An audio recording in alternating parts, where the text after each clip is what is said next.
first told you about less than a week ago, a 4-year-old boy was hospitalized with severe injuries. We told you there was an investigation into what happened, and tonight, 2 people are behind bars facing child abuse charges. The mother faces charges for lying to police about what happened, plus abuse charges. Her boyfriend faces multiple counts of felony child abuse. KKCO 11 News reporter Christy Diamond is live at the hospital where the child is still clinging to life. Christy. This afternoon, the district attorney filed charges against 28-year-old Ashley Wallace and her 30-year-old boyfriend, Jesse Martinez. Now, both are facing charges of felony child abuse. Wallace is also facing charges of lying to police about the incident. The arrest affidavit states Wallace waited 2 days before bringing Elijah to the emergency room for a head injury. The child was found unresponsive, and that's when his mom brought him in.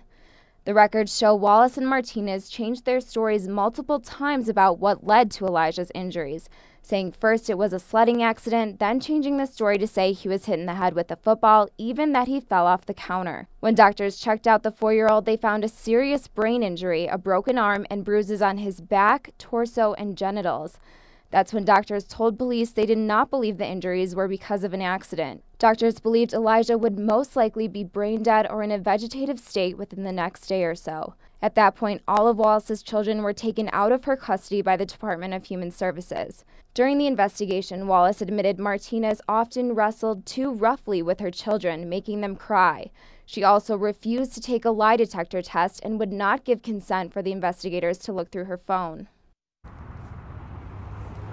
Now, this isn't the first time Martinez has been in trouble with the law.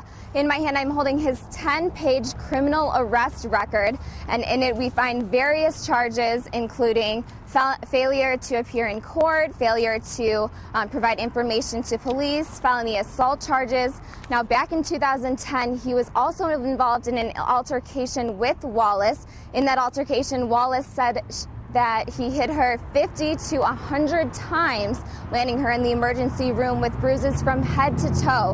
Now, how could someone stay?